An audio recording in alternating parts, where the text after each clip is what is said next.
Saya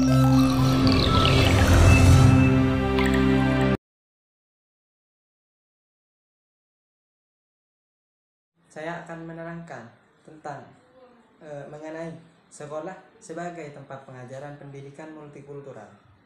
Sekolah dalam sebuah pendidikan adalah merupakan lembaga di mana sekolah memiliki peran yang sangat penting dalam membentuk kepribadian yang multikultural, di mana kepribadian multikultural tersebut akan sangat bermanfaat bagi siswa agar dalam menjalani kehidupannya siswa dapat bersosialisasi dengan baik tanpa terjadi kesenjangan walaupun ada perbedaan.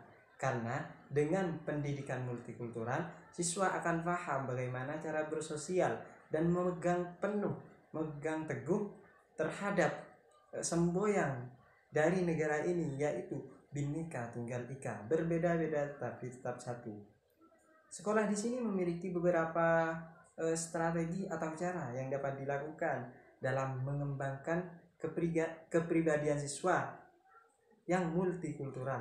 Yang pertama yang dapat dilakukan oleh sekolah ialah menjadikan sekolah bermanajemen multikultural, di mana sekolah dapat menampung semua elemen, semua aspek perbedaan suku, bangsa, ras, agama, bukan hanya berfokus pada satu aspek saja.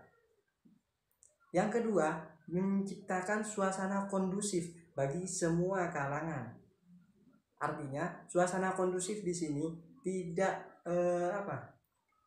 sekolah tidak hanya memikirkan satu hal pada satu oknum saja, sehingga tidak akan terjadi kesenjangan sosial di antara oknum-oknum yang lain atau kecemburuan sosial terhadap oknum yang lebih diperhatikan tersebut.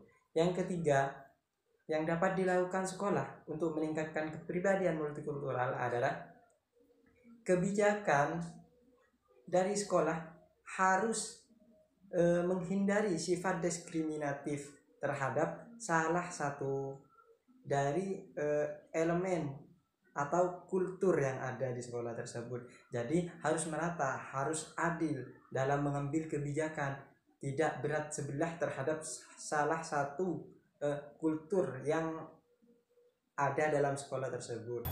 Selanjutnya, saya akan menjelaskan tentang guru dalam pendidikan multikultural.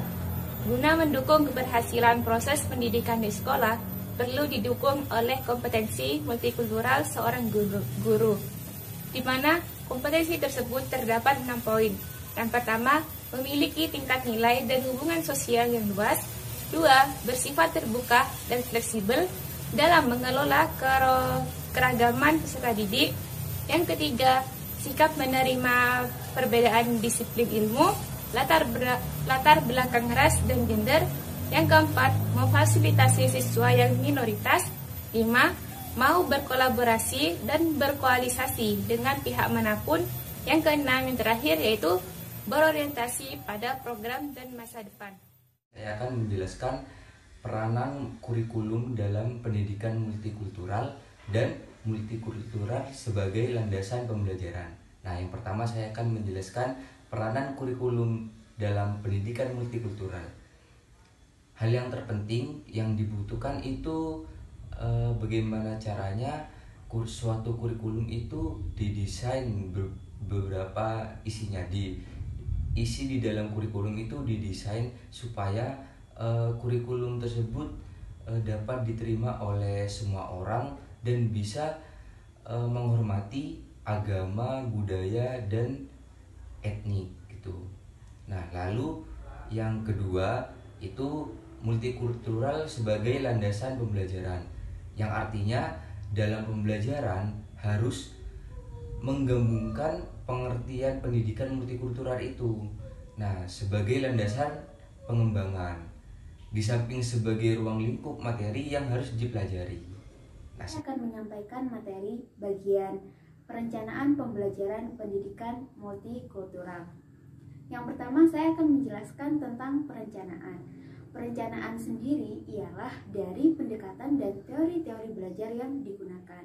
Sedangkan untuk pengembangan adalah ide-ide yang sudah diterapkan sebelumnya. Secara teknis, baik itu perencanaan, pengembangan, maupun pelaksanaan, itu ada dalam bentuk format silabus pembelajaran. Dan silabus pembelajaran dan RPP yang sudah ada dalam pendidikan multikultural itu perlu dikembangkan, perlu disosialisasikan sebagai pemikiran, pengambil tindakan keputusan, pelaksanaan pembelajaran, dan itu harus disosialisasikan dengan semua guru-guru yang ada dan dalam suatu unit pendidikan yaitu sekolah. Dan adanya silabus pembelajaran dan RPP pembelajaran itu harus dikembangkan agar evaluasi dan kegiatan proses belajar mengajar itu dapat menjadi satu kesatuan dan berdasarkan prinsip pendekatan pendidikan multikultural.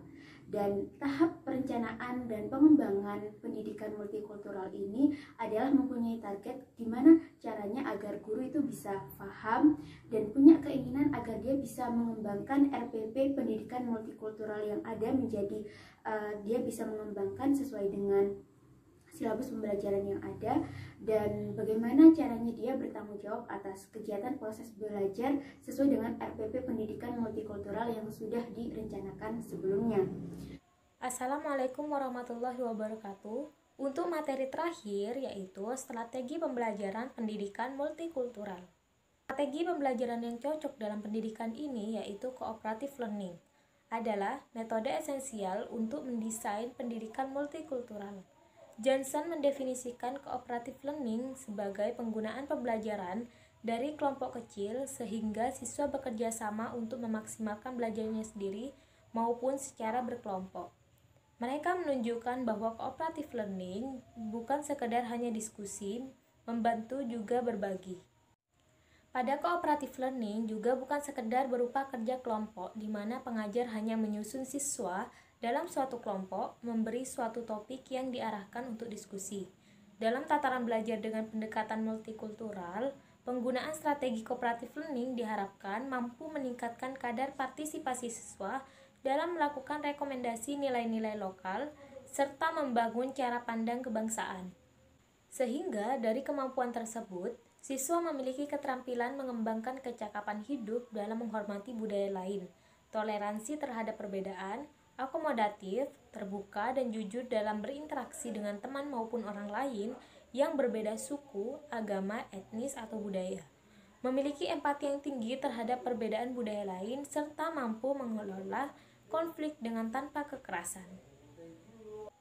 Sekian materi dari peranan sekolah dasar sebagai lembaga pengembangan pendidikan multikultural. Kurang lebihnya mohon maaf. Wassalamualaikum warahmatullahi wabarakatuh. Terima kasih.